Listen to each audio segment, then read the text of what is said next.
Hi everyone. So here we are, Instagram Live. I've actually never done this before, but first time for everything. I am going to be joined right now, hopefully, by Anthony Stuart Lloyd, who played my father in Joseph at the New London Theatre. Hi, Hayley. I am going to try and get him on if he's there. Okay, he's not here yet, so we're just gonna wait.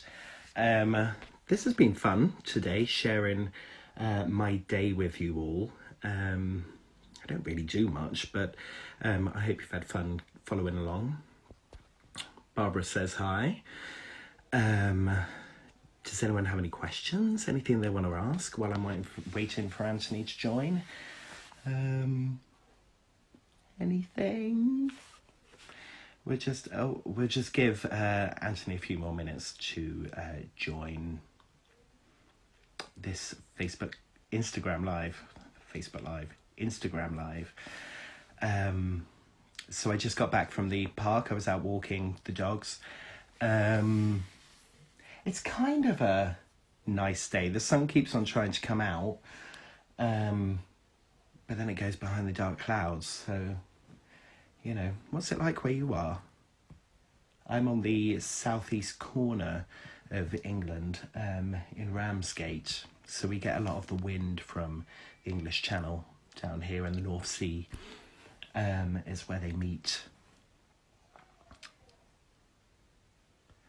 You saw me with the Barricade Boys? Oh, bless your heart. What a fun show that is. I love singing with the Barricade Boys. It's one of my favourite things to do. Hopefully it won't be too much longer before we're singing together again. Hopefully, if this all finishes. Oh, it's cloudy in Luton. Luton on Sea. That's brilliant.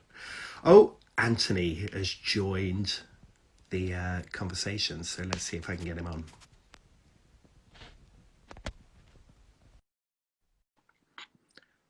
Waiting.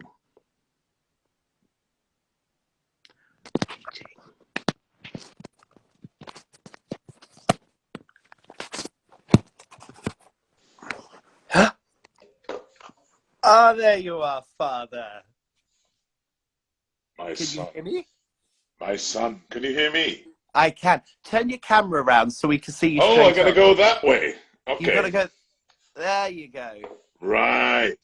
Oh, that's better. I'm How gonna are try you, and turn the Father? volume up a little bit. That's better. Yeah, I think I need to do that too. Yeah. I just need to tell everyone that Anthony and I have just been messaging, and I said, I really have no idea how this works. And he said it's the blind leading the blind. Well, no, you're not so blind as me because I thought I couldn't get on to Instagram. You know, you've got so many steps and the process to get through, and I was like 3 out of 4, and I thought, what am I doing wrong? Well, I've put a very short biography. I'm not going to go on and on and on. Maybe it's restricted with the amount of text you can put in. I thought, oh, sod this for Game of Soldiers. And then you said, well, just do it, you know, and then we kind of Yeah, got there. So this is yeah, the first time for me to do anything really on Instagram. I may have put a post or two, but I'm not really, there's too yeah. much choice. And, Too much you know, choice. Facebook, Twitter, LinkedIn, Instagram. What's the other one? There's another one. I forgot the name of. There's a new one that everyone's doing now called TikTok. That's the one. It's lots I just see people dancing, so that's not Yes, me. yes. No. I think it's kind of meant for the young kids. TikTok. Oh, that's doubly not me then. You know, definitely not me. Me neither, to be honest. Me You know, neither. I'm older than Jess Conrad, so you know that's. Wow. But I've had an easy life. Wasn't he amazing the other day with his interview? And Oh, he managed to crowbar in a question for me to say if and when they bring EastEnders back, whether they would put him in a role because he'd be great. You know, maybe yeah. not as a regular on Right. there, but just because they have people who come in and out of that show. But yeah, Yes. that was great. Yeah, so that was Have TikTok. you ever done EastEnders? Me? No. Yeah. I think it's only you and me that haven't done it. We're the only two that haven't done Okay. it. Oh, well, we best tick that one No. off then. No, they've had a couple of Welsh actors in EastEnders. They've had oh, I forget their names. There was a guy who used to go out with a girl that was in my year in school many Okay. years ago. And then there was another guy featured. He was in a TV advert. It was for something where you save money, or that the script or the story was he'd save money, so he got a bargain. And this kind of, it's not really a Welsh phrase, but he said, "Oh, that the bargainers gold mine ever." And it was, if you can remember that little kind of catchphrase, he was in that. But they don't have a lot of Welsh. I suppose they get a fair few of people from out the UK and from Yes. abroad, you know. But Yeah, your ears kind of always prick up when you hear a different accent on EastEnders, eh? oh yeah, absolutely. You know, it's. I suppose the art of that is just with a lot of those scenes, like with the Mitchells, it's just whispering, which is. I've heard of stage whispers, but studio, film, TV set studio has been. Oh, it's a pet. Oh, there, so even like Reed did it. It's all a bit. Oh. But I suppose that's natural, isn't it? We don't say, "Hello, good morning, darling. How are you this morning?" and all this kind of stuff. It's more natural. You're not in a theatre, so it's a different. It's quite funny. A different discipline.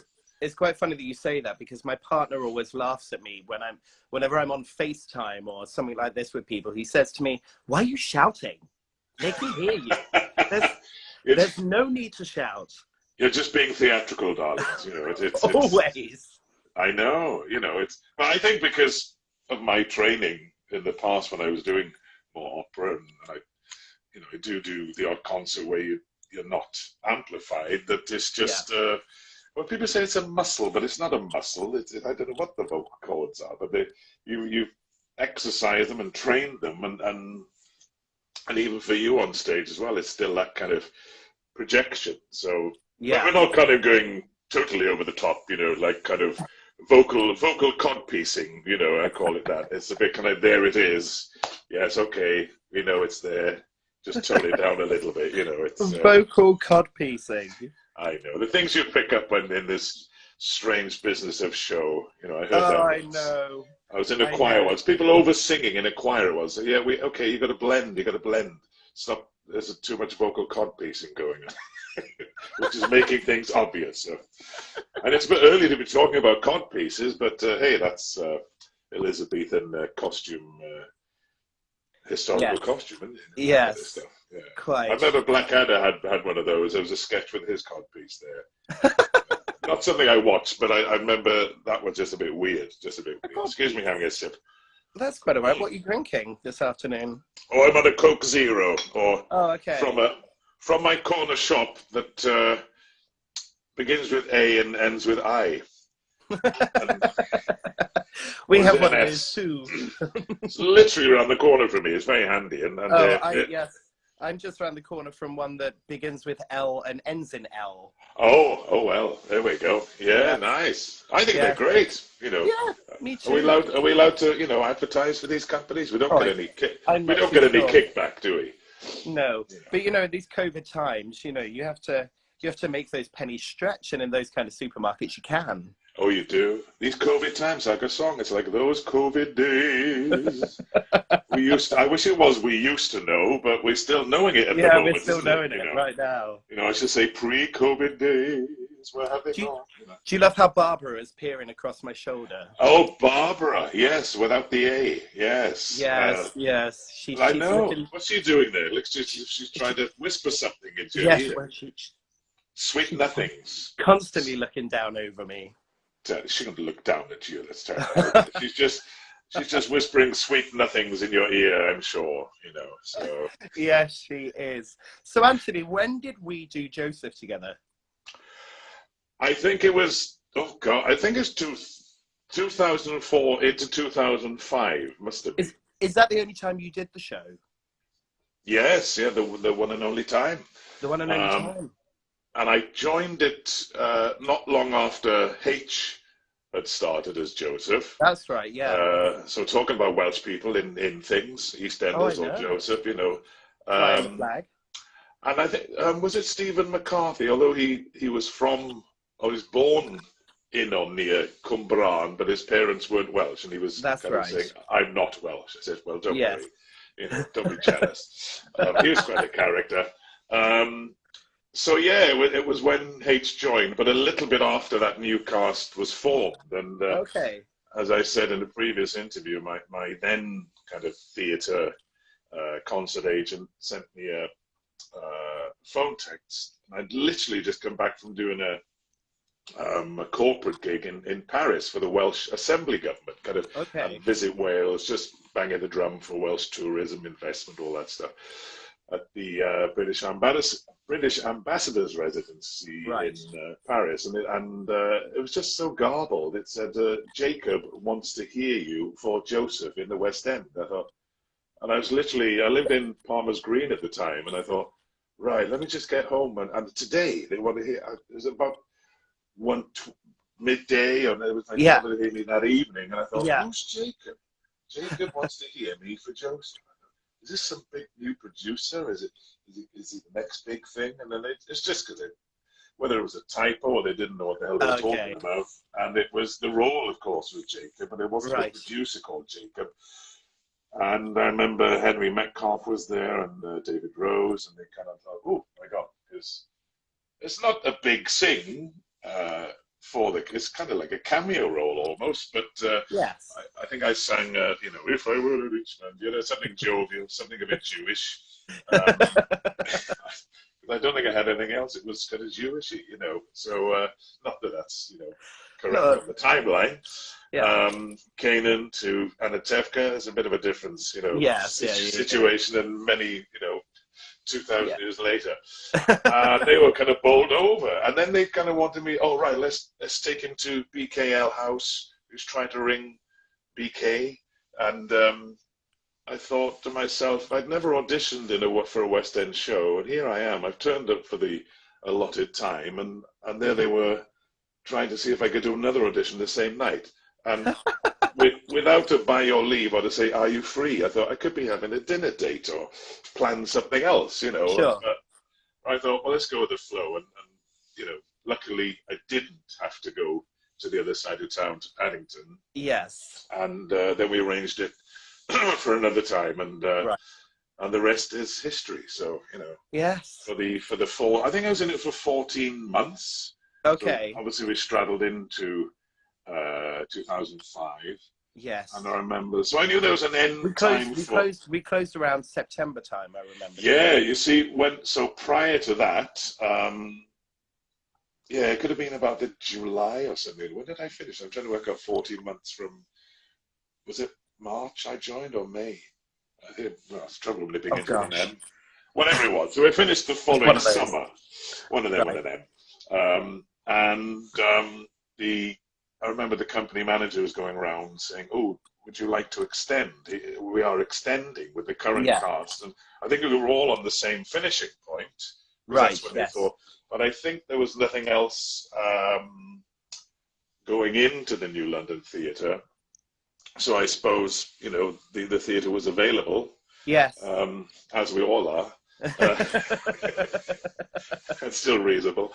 And I said, well, actually, on the last night, because we'd finished on a Saturday, I had a cruise headlining engagement out in the Caribbean, and I said, so I'm literally flying on the Sunday, the day after. And if you want me back 2 weeks later, which would have been a bit of a nightmare for all the kind of swings and the covers and stuff. We won't go there. That was my job.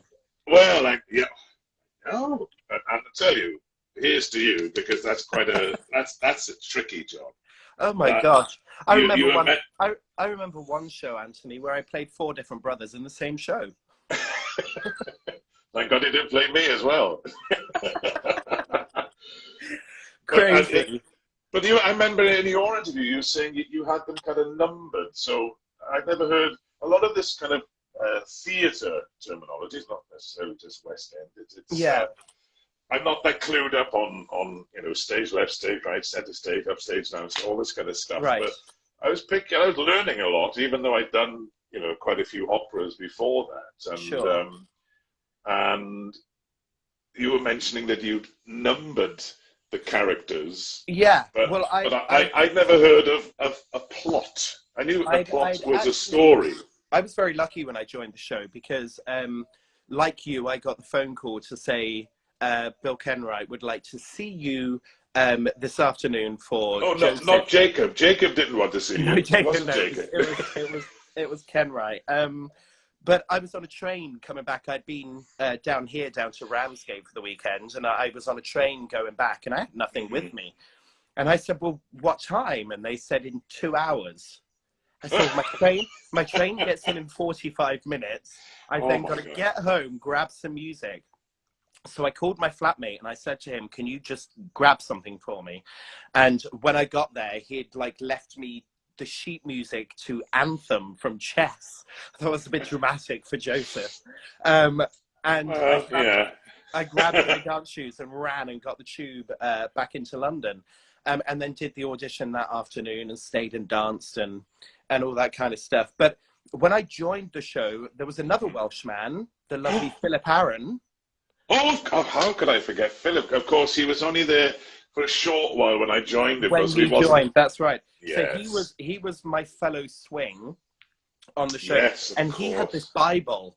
He had this Bible that he had done of the entire show. So when I got there, I kind of flipped through this Bible and it made sense in my head. And it was all numbered. And he said, this is the easiest way to swing the show because you're swinging 11 brothers. And he was like, this is the way that I found. So I kind of stole that from him. But you were singing from his hymn sheet, as it were, sure. And it made sense. Well, that's the thing that I heard it described that you would do. That was each of those characters had a plot. Yes. There's a beginning, a middle, and an end, and everyone's on a different route. But we all.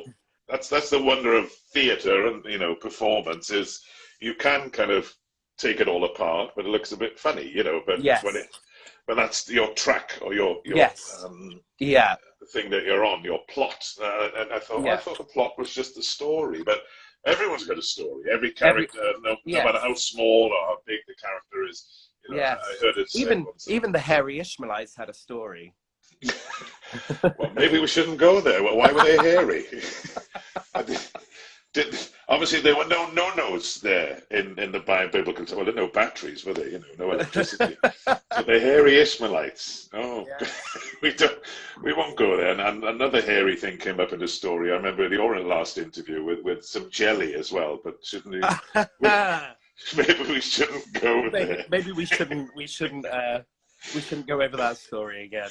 No, the jellied hair. Yeah. Or jellied beard. Oh, we're giving it away now. But yes. What fun times though. It was a wonderful time though. I mean, I did the show for 2 years. I joined, I think about 8 months before you and the new cast came. Okay. So I joined an already established cast. So that was kind of interesting to come into a group of people that had worked together for such a long time. Yeah. And then I was the new boy joining, but they were all very kind and they were lucky to have you there to continue because, as I said before, I couldn't do that because it's kind of mathematical, I suppose. There's a structure to everything, and I don't have a mathematical brain. It's just like, That's why we're performers, dear. Yes, yeah. I think I just did it okay. Only once did I make a slight boo-boo. It was the scene when I had to change into Potiphar. And I remember John Melvin was doing all this stuff because he was quite a good fire eater, wasn't he? He had this little scene. I don't know what you put on it. It was it paraffin? I don't know. Boy, I don't get too close to him. But I almost did because for some reason, when you're doing these things repetitively, you could think it's just on autopilot. But if you just veer off that track or that plot, should we say? Yes. And I got quickly into the dark beard and the Egyptian outfit, and I just went on too soon. And it was a scene. It was only like 5 seconds or something, but it was like, hang on, I'm not used to this. What's he doing there? What's she doing there? What's John Melvin doing there? Eating fire. Although I had to kind of, I forced him to eat the fire. I think if I remember now, but they probably thought because I'm 6'7" and built like and they were probably used to being we're in the right place. What's he doing here? You're still performing because when you're performing, you do think of things that are quite mundane. What am I going to have for dinner? And what am I doing tomorrow? But he was still able to perform. You know, Yeah. I suppose all performers know that. Yeah, that's kind of an interesting point for people. And I just felt like, I don't shouldn't be here. So I just went back off stage left and thought, no, you know, there was something it could have been a musical cue I got wrong, and I thought, oh God, I'm going to be in the way now, you know. Well, I was in the way, so that's what I think I was getting some funny looks. So, you know, little mishaps like that they're kind of fun, but that's live performance. You know, it's happened a lot in the audience musicals. never know. No, They unless never it's very know. obvious. It's kind of interesting what you just mentioned about thinking about what you're going to have for dinner when you're on stage. You know, people that don't perform think that, you know, your mind is just constantly in the moment. But when you've done it for such a long time, I think if it's the repetition. Yeah. But that's where you can do it, but you don't want to be wandering off too much. Otherwise, you just, you know. Oh no! Yeah. That sometimes happens to me when I'm singing a song in a show, and I'll kind of start to second guess the lyrics in my head, and then I'll start to tell myself in my head, you have no idea what the next line is. Well, it happened to me once. A friend of mine lives up in Yorkshire. I was in college with him. He's a tenor, and we used to collaborate sometimes with his late wife and do concerts in Howden. This is in East Yorkshire. And I was singing a song from Showboat, Old Man River. And I've sang it tons of times, in tons of different keys as well, because sometimes my voice isn't low enough or high enough. Sure. And a lot of people know it. It's like one of the big songs from that show, from Showboat. And I was just singing away, and then the audience knew these songs. You know, we were singing, even if they're not performers. That you need an audience to enjoy the stuff, and they memorize this stuff because they listen to it, you know, many times. So I was singing, "Old Man River, that old man river, he must know something. He must know something. He must know something." I thought, how long am I going to carry on singing "He must know something"? And I could see the first couple of rows in this venue, in this hall. I'm not really a lip reader, but I could see them. They were like, I had about 20 prompts giving me, I was lip reading the right words. And I thought, no, I can't, I'm on the wrong track. But all these things for performers happen in like a split second, don't they? But they seem in your mind like it's gone on for half an hour, and it's in slow-mo. Oh, and you're trying to recover the situation. It's like, I eventually got the rest of the lyrics right. But, I think the funniest moments is definitely when you make up the lyrics and they kind of have some kind of meaning to what the song is. I was doing an Irish show with the Irish tenors, and we sang Cockles and Mussels, and I completely forgot the words to my verse in Cockles and Mussels, and I think I sang the lyrics, "She strolls down the alley with things on her lallies." I have no idea. Oh, I think that is the 37th verse or chorus. I think it is there. You know, you can get away with that one. Thank you. And going back to Old Man River, if you mess up the rhyme, you know, you're supposed to say he don't plant taters, he don't plant cotton, but then the plants are soon forgotten. But if you say he don't plant cotton, he don't plant taters, and those that plant them, that's got to rhyme with forgotten. Taters doesn't rhyme. Taters. just put lallies in. I'm sure it fits every chorus and every verse and every line, you know. But, absolutely. Just shove the word lallies in. So are people sending in comments on this? Is this coming at the bottom, does it? Oh, yeah. Claudia Cole joined. Yeah, we've got Tracy Thorpe joined. So we do need to say hello. We've got 2 Joseph fans watching from our day, Anthony. So oh my God, that was back in 2000 and frozen to death. way back many centuries ago. Way back many centuries ago. So Helen Thompson's watching and Shirley Meadows is watching, and they both used to come to our Saturday shows. And actually, just for Shirley, I want to show you. Oh no. This is a dream bear, a calypso bear that Shirley actually made me. Oh no, not he. Yes. Oh, that's a calypso one, and he's kind of multicolored as well, you know. Yes. So, yeah. Well, these, if you remember, these kind of were our Calypso jackets that got thrown Yeah. from the wings. All the shaking the Throw shoulders. the jackets on. Yeah. Well, hello to them both. Hello to them both. Keep forgetting the cameras there. Oh, I know. We need eyes like that, don't we? That way around. Oh, I know. But we're not built for this technology, but we use it. Well, this hello to them both. This is wonderful, though, isn't it? It's wonderful that you can do this. Oh, especially under the current conditions. Just imagine if we just had normal phones.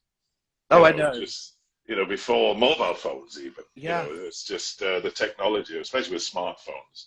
Yeah. There's some people there, I know, like probably my Uncle Bill, I keep joking with him, he's still got a steam-driven phone. And we get people, maybe not always, but quite a few of us certainly don't, I don't use it. Why have you got it? Okay. Yeah. And you probably can't reach them in an emergency, or they might forget how to use their phone in an emergency. Yeah. So having all this stuff, and now Instagram and all those other things, social media you mentioned, is just it's good, especially now, Gosh, yeah, absolutely. I mean, I don't know how any of us would have got through this time without. Well, I suppose it might have been if you don't miss what you've never had, I suppose. If we weren't aware that mobile phones and smartphones would be invented, and social media and emails and all that stuff, then it's kind of good to be around now. And you wonder what will happen in the next generation. What the technology will change. Oh, I'll be able to put my hand through the phone and shake your hand. It'll be virtual. It'll be hello, virtual. Yeah. It'll be like, hold on, I'm coming in. That sounds a bit like that Japanese horror film. Is it The Grudge? Just don't put a black. The Grudge, yeah. Don't put a black wig on it. Yeah, don't do that. It might frighten me a little bit. With the hair. I know. She's having a bad hair day. And be Barbara. No, it's probably Claudia Winkleman, advertising something. Head and Shoulders coming out of the TV. Yeah, and then she was crawling along. Anyway, maybe some people haven't seen that, but it's a bit creepy, isn't it? But but that's technology for you, isn't it? So it certainly is. We're very lucky, I think, in this day and age. So did anyone send any questions? You noticed you put a little post, and then well, I got some questions this morning, just asking, the generic. I'm not going to answer them. I just ask. No. Of what's your favourite song in Joseph? I got asked this morning if I had a dream coat. No. Yeah, no, I was never lucky enough, I suppose, to play Joseph, so I never got to steal my dream coat. Oh. But, No, I've just got outside. I'm looking out the front of the house, and there's a parcel force van just arriving. Oh, I don't know what.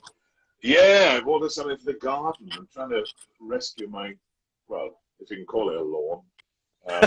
It's a bit of scrubland. It's like it's like a desert in Canaan. But there may be a knock on the door, but I'll just whiz out quick if it's for me. But anyway, it could be for my neighbours. It's all going on. Parcel force. You might do rat-a-tat ginger, knock the door and run away, Yeah. A lot of them do. That's what normally happens. They just leave it on the front doorstep, stand at the end of the garden. Or put it in one of your recycling bins, and then you kind of you might throw it out not knowing it's there. Especially when they don't leave a card, Yes. Oh no, I'm lucky he's gone that way.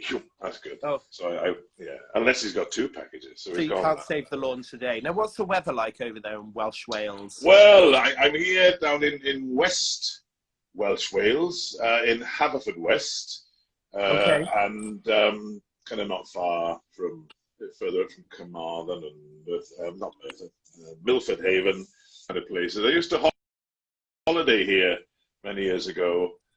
With my mum and dad and then my younger brother, Sean. And we'd have a big static caravan on You've got a drunk phone, have you? Yeah. Are you on the phone or your tablet? I don't know what you're on. No, I'm on my phone, but he's on his phone. But the weather is, we used to holiday here down at Newgale Beach, which is great for bodyboarders and windsurfers. Not that I do that. I couldn't find a bodyboard big enough, so I just used to jump on top of a dinghy or something. Blow up a dinghy and do it that way. I was as a kid, a big man. Flap both arms and hope for the best. Yeah, I know. I'm just fighting the fish, just So it was a bit overcast earlier on, but it's kind of brightened up. So I've even been doing my widow twanky, and put some washing on the line. So I thought, great, because it's been a little bit overcast. What's it like with you? Well, it's kind of the same. I mean, I'm completely the opposite side from you. I'm on the southeast coast. All the way down there. I call it the toenail of England, because if you look at a map of England, you've got like the heel is Cornwall, and then you come into Kent, and right on the end there's a little bit that sticks out, and it's called the Isle of Thanet. We're not an island anymore. Oh, how come? But it dried out. It dried out over the years. The River Wonsum kind of disappeared. They used to use it actually as, instead of going around the coast, they used to use the River Wonsum as a shortcut to the river. As a shortcut, okay. That used to separate the Isle of Thanet, but over the years that's disappeared, and so now we've just joined the rest of the UK. But yeah, it's grey. Oh, it's grey. Well, it was greyish this morning, and it's brightened up. It's beautiful. But, for me to go to the nearest beach, it's about 7 miles, I think. But here in Wales, you're allowed to go for an unnecessary journey 5 miles. Okay. And that's only to go in an open space with another household. Right. So when they start relaxing that, hopefully, the sooner the better. So... yeah. Well, Barbara's gone. Oh, you've moved, have you? Well, it's because I'm holding my phone now. I had to plug her in. I put mine on a music stand. I'm hands-free now. See, it's great. Oh, look, you're so fancy with your music stand. Oh, darling. She's always there. She's always. I know it. Yeah, she's amazing. I did my Howard Keel show in a West End venue. It was Brasserie ZL, Crazy Cox. Little. Oh yes, I love it. And before me on the earlier slots, and in hindsight, maybe I should have taken that slot, and was a Barbra Streisand act, but I forget his name that did it. So I've forgotten the chap. I say the chap because it was. What can you say? Drag, because it was maybe that cheap. I don't know, cheap and drag. Drag's a great kind of genre, and there's a lot of talented people that do it, but it wasn't that kind of now, isn't it? Wasn't very comedic, only the comedy of Barbra Streisand. Yeah. But it was very good. I thought we could have done a duet, but I don't think Howard Keel and Barbra Streisand did anything. Mind you, you could have slotted him as Van der Gelder in Hello Dolly, but that was Walter Matthau, But it was more of a comedy role for the lead guy in that one. And was it a successful night for you at the Crazy Cox? Yes, it's a tricky venue to publicise in a way. Yes, it's a nice venue though. I like it there. It was very intimate. I enjoyed that part of it.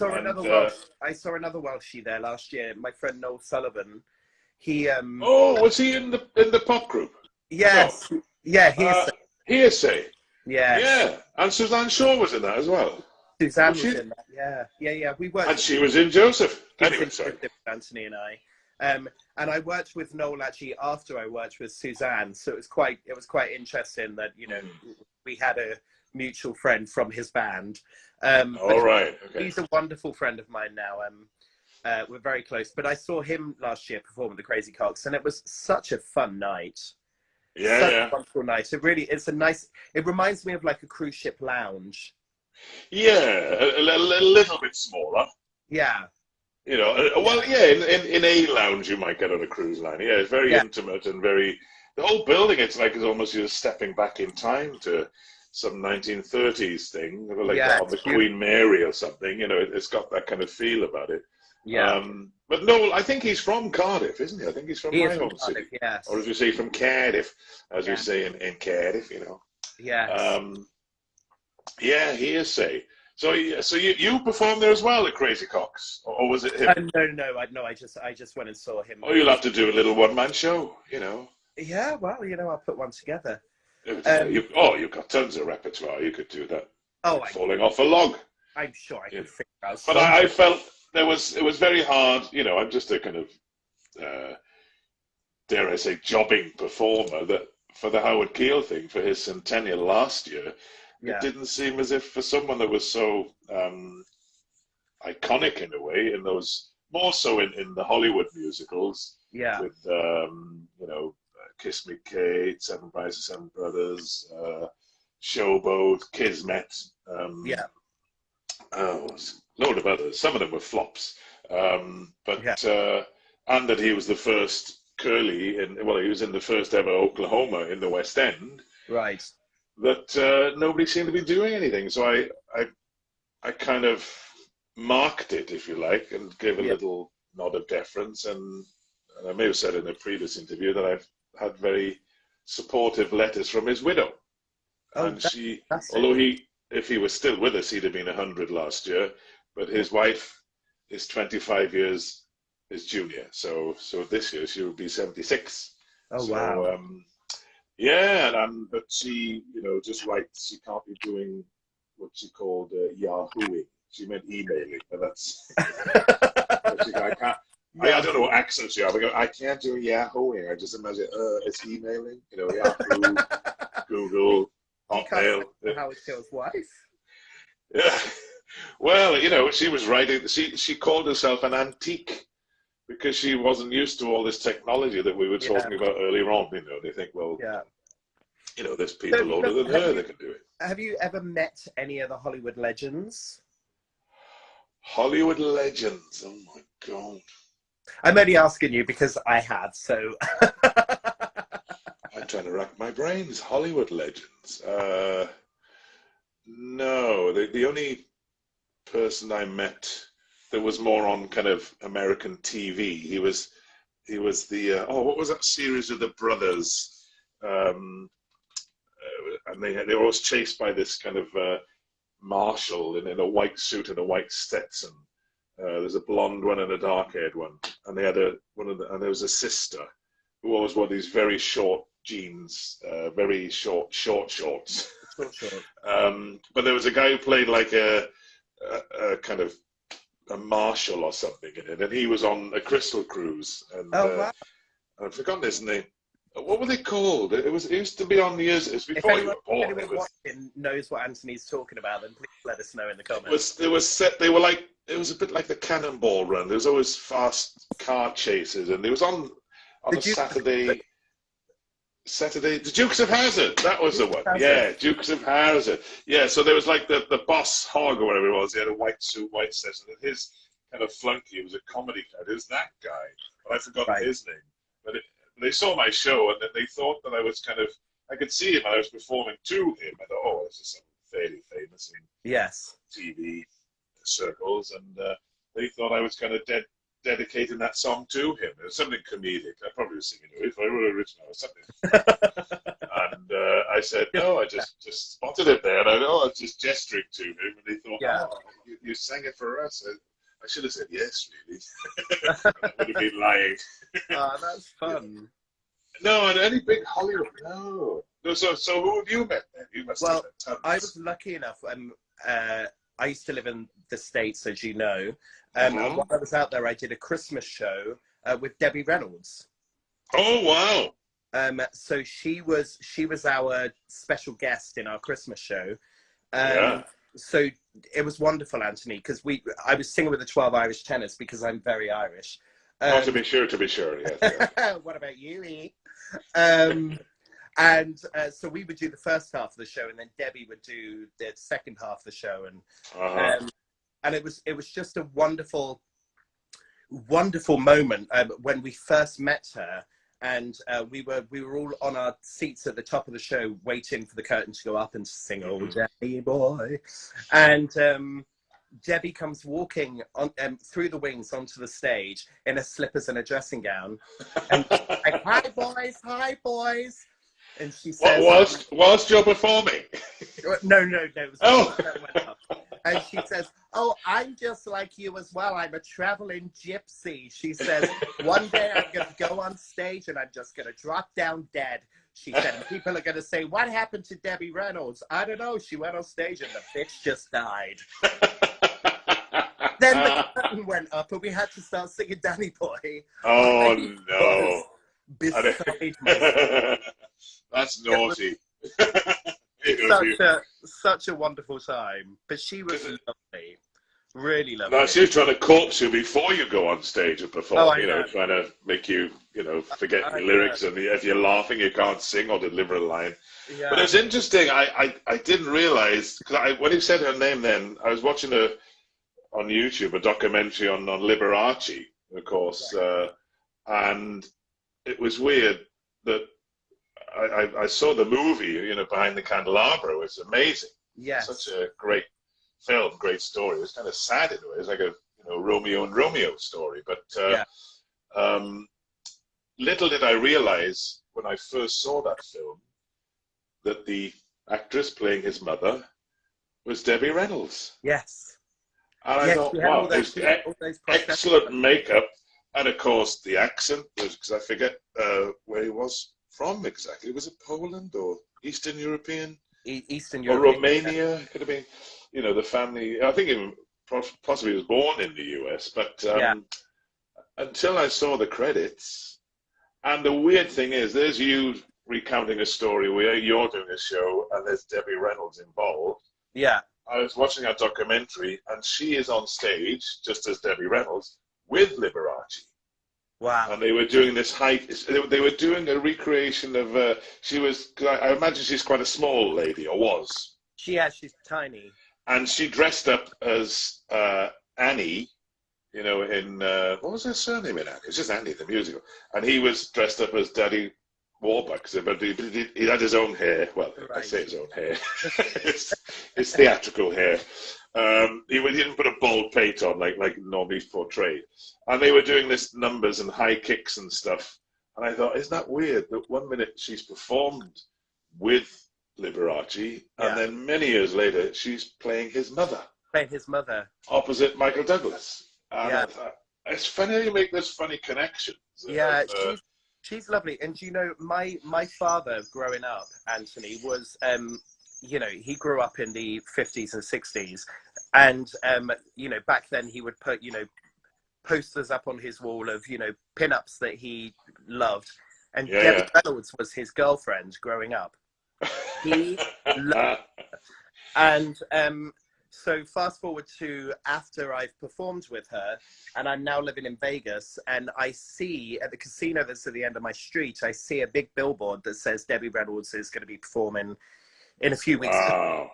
So, and it coincided with my parents being out. And so I contacted Joey Singer, who's her musical director, and said, hey, I've got tickets to see Debbie. Is there any chance that we can organize a meet and greet for my father after the show so he can come back and say hello to Debbie? And Joey said, that's not a problem at all. After the show, just come down to the front of the stage. Wow. So I took my mum and dad backstage, and my dad got to hold Debbie Reynolds' hand and and sit and chat with her for a minute. And it was just, I mean, for him, it was, he was meeting one of his idols. It was just a really magical moment. And this was the same time that you were there doing your show, and she was telling you jokes and stuff and all this. Oh, no. This was after. So I performed with her in South Carolina, and then this was when I was in Vegas. So it was kind of a second run-in with Debbie. Is she following you? I kind of felt like grandmother at this point. But I love it. Yeah, wonderful lady, full of wonderful stories. It was really great. Because her daughter was Carrie Fisher, wasn't it? Was that her daughter? Yeah, and she died. Was it literally the day after? Oh, it's so sad. Awful.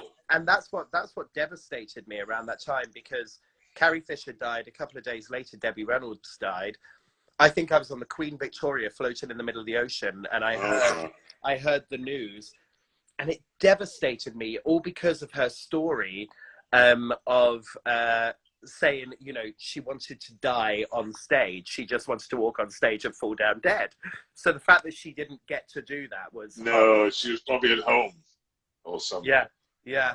Well, that's so weird, isn't it? When you have a connection there. Yeah. There's another connection, so... And I bought every DVD, every CD, and I got her to sign every single one. So I've got a whole collection. Wow.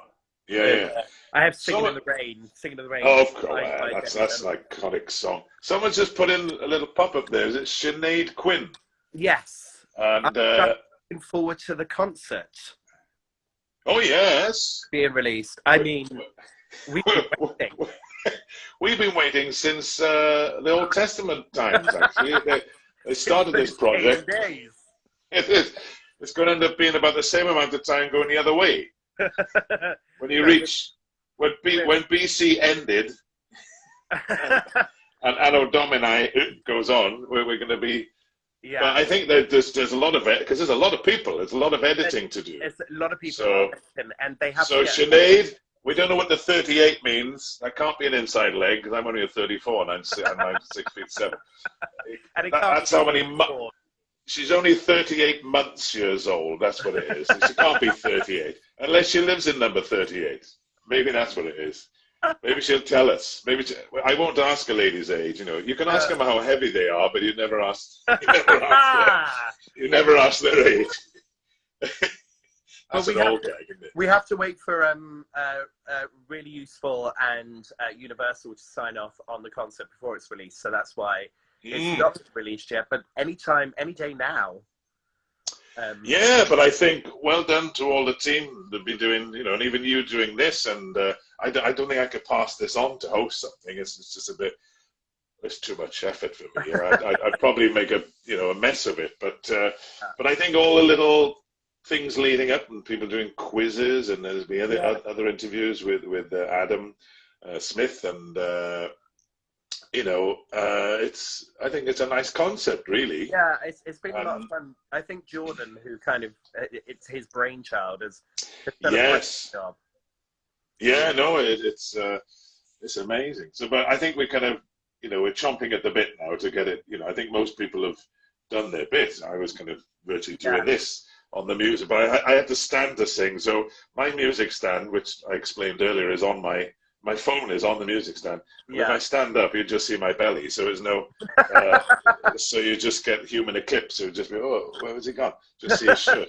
So I had to put this stand on one of these kind of storage boxes. I've got, paperwork and stuff in, just to be at the same height as me and to, perform it, with the tracks and stuff. So, that was a bit kind of technical, but I'm not really used to. And how tall are you again? I forget. About 6'7". 6'7". Yeah. So. Wow. Yeah. So that kind of build, in the way opera and not all operas and not all musicals. It's whereas you get typecasting in a dramatic sense for a play or even a film. Okay, you can cheat on a film. There's some people that if they're too tall, they might put them in a trench or stand them on a box. You can cheat. But that word typecasting, I think, or anything music theatre wise is, I think the music denotes that. So if you're kind of singing fairly low stuff, that the voice of authority is normally the lower voice. It's it never used to be, mind you, until tenor voices stopped singing in falsetto and a little bit of head voice, so they were lifting up the chest voice. Effort, just singing. I'm not saying that acting is anything lightweight to compare, but it's a technical. You are an instrument, you have to. Yeah, you are. You've got to stick to that. So my build in that voice, being a lower voice, is kind of. So I kind of hover around in those kind of roles, Yes. But you're a kind of higher voice, aren't you? No, I'm lower. I'm kind of. What happened? Maybe you always were, and I didn't know it. Yeah, no, I always call myself a baritone. I'm definitely not in the high kind of belty tenor range. More like I like to compare myself to Michael Ball. Okay. Yeah. I'll say no more. That's a range. I can see the range bit there. I was talking about the range. Oh yeah. That's good. I'm glad we confirmed that. Yes. But because I remember I saw when I was singing out in Germany, there was some kind of publication and they put auditions for. I think it was a production of Phantom of the Opera, and I'm what I would class as a bass baritone. You can just be a bass, but there's so many extra descriptive words for voice types, and in Germany they've got, for one role they've got half a dozen voice types for one role. Yeah. But it gets kind of drawn into contracts and stuff, and I didn't want to be singing very low basso profundo stuff because it's not really me.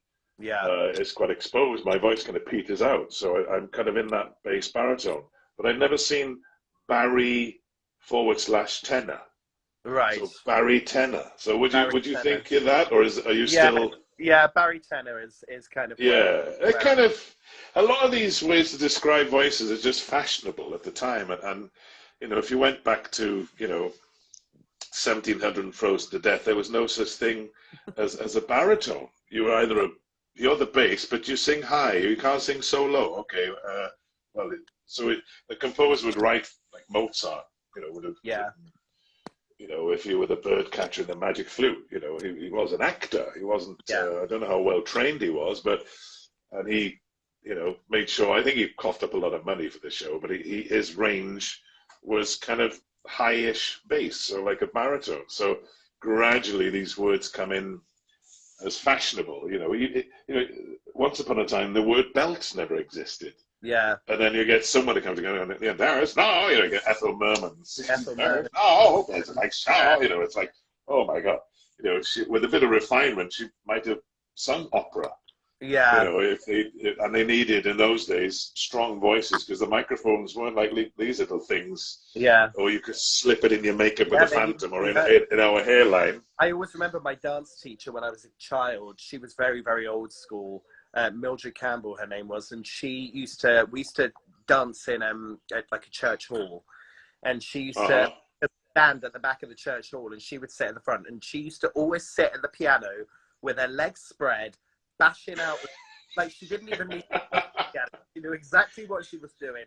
Her knee would be bouncing as we're dancing, but she used to make us stand at the back of this hall, and we would have to sing, and if she couldn't hear us, she would just shout louder, louder. Until she can hear us. And could you hear her saying that? Oh yeah. So I always kind of thank her for the fact that I'm so loud when I sing. Yeah, that's the thing. Even though in musical theatre you're mic'd, that's a kind of balance because a lot of the instruments in the orchestra can be mic'd, and some of them are just totally electronic anyway. If you're doing the strings pad or thing on a keyboard, that's all amplified, and it's very hard for a human voice to blend with that. Otherwise, you would be doing almost the dynamic of opera, but you don't want to be doing that for 8 shows a week. So you're not under singing, because if you were just whispering, if you were doing EastEnders, as we said earlier, okay, that's all right. You were singing like that, I close my eye. The microphone is picking up a whisper, and you kind of have to, I can't hear that. So you still have to project even with a microphone. Yeah. It might be a slightly different dynamic. I think I said before, when I think my mic was down on one night of the show, and my youngest brother happened to be in the audience. Right. And I said, "Oh, could you hear me on stage?" It might have been as Jacob or briefly as Potiphar. And he said, "Oh, yeah." And I thought, well, so there was enough acoustic there. Maybe it was likely scored. The accompaniment was enough. But that's the point. I hear some voices though where they don't really make a lot of noise, and they rely too much on the microphone and the mix, and you take the microphone away and they're just miming, even though they were singing live, but that's all technology, isn't it? It's interesting also watching people's mic technique, over the years of singing kind of, on cruise ships and all over the world. Mm-hmm. When you watch other performers sing and you watch different people's mic techniques of this whole thing of pulling away so dramatically, and I've got a name for it, but it's somebody's surname, so I won't say it. But that's in the world of cruise headlining. I don't want to embarrass that person, But it's that person, not the only one. And I think they always do it on a high note, on a high belty note. It's And like I think they don't want to blast their microphone, but they pull it away so far that you miss the drama. it's kind of like a cop out because it's very hard to sing a high note quietly. Yeah. Maybe they're worried that if they sing a high note loudly, that it will distort the microphone. But then I think, what if you're wearing a head mic? Because you can't go, put it back, especially in a dramatic sense, because you're wearing a costume and a wig maybe, and then this, you just can't do it. Yeah. But I think, are they sparing us because they can sing so loud that they're sparing us by moving that mic away? Yeah. And I think, well, no, just sing it.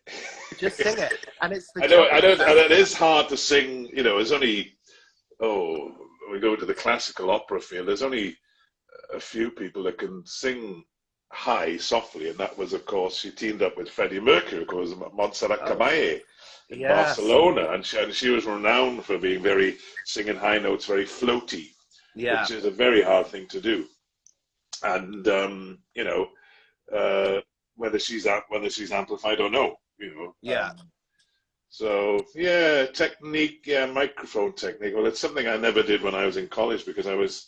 No, they don't train you. You'd think they would, because sometimes I remember Jose Carreras was doing a concert at, I think it'd been many years ago at the Theatre Royal, but he had other opera singers with him, and there was a Greek mezzo soprano, and I just forgotten her name, but she sang all the stuff, Barbara Seville, Carmen, whatever, just normal acoustic, and then she had this massive chunky microphone with a big kind of grilly thing there. Yeah. And she did this Greek song. And I think maybe the orchestration was heavier than the opera orchestra. Yeah. So it's a question of balance, and then some people, I get it when I've done my cruise, I go, why are you using a microphone? But they're being a bit snobby. They're trying to press upon you that they go to classical concert, they go to opera. Yes. I think, but there's no acoustic here. It's a beautiful big theatre or lounge, but it's not. There's a lot of metal here, not a lot of wood. Yes. You don't want a lot of wood on the ship for obvious reasons. Yeah. Okay, for teak decking, that's beautiful as a promenade deck. But there's nothing to bounce from. And plus, you've got a band. Even a 9-piece band can make more noise than an opera orchestra. Yeah. And they're amplified. So, and you don't want to get too boring with saying, thank you for your compliment. I know where you're coming from. I've been trained and my voice is big, big enough to do acoustically, but they don't quite get it. That you have to be using it, otherwise you're fighting. Yeah. An acoustic that's not there, Yeah. And I remember years ago I did a concert in London, and I was still in college at the time, but I was asked to take part in this thing with these professional Welsh singers who I knew. They were already out there before me, and the guest of honor was Princess Diana of all things. Wow. So you mentioned Hollywood stars. No, I've probably gone for the royal stars, not that they like being celeb, but this tenor Dennis O'Neill. Say again. We have 1 minute 55 remaining. Oh, it's timed, is it? And we're off. But this tenor that took part, Dennis O'Neill, it was a very dead acoustic, and he said if you're in an acoustic that's dead, and you're not being mic'd, shall we say, and amplified, he said just sing less because you overcompensate. You think, oh, this is so dead, there's no acoustic, and I'm going to go, sing louder so they can hear me. But then you're bordering on shouting then, which isn't good. It's not singing, is it? It's not. Oh, there's Tanith Messenger, which she's just joined. Oh, lovely Tanith. Tanith is the original. She's the original fan club. She's encyclopedic. That's a big word for this time of the day. Joseph Encyclopedia. She is. It could be a Joseph Wiki or Wiki Joseph, something like Joseph that. With Tanith Messenger. Hi, Tanith. It's lovely that you've joined us this afternoon. Absolutely. Well, Anthony, I've loved chatting to you this afternoon. It's been great. It's catch up. Reminiscing a little bit and just chewing the cud and all this kind of stuff. So I might I'm tempted to do a print screen on this. There's my fingers in the way. Oh, do a little screenshot. Oh, it did something then. because look. Oh, you're down there on the left of the screen now, so that's okay. Okay. So I might do a little follow-up and say how wonderful it's been. So it's nice to fabulous. Thank you. catch up. Well, for everyone that's watching, please support Acting for Others. Yes. It's a fantastic charity. That's what this entire thing is for, Acting for Others. So, and keep looking out for when we finally release the Joseph video. Yeah, it should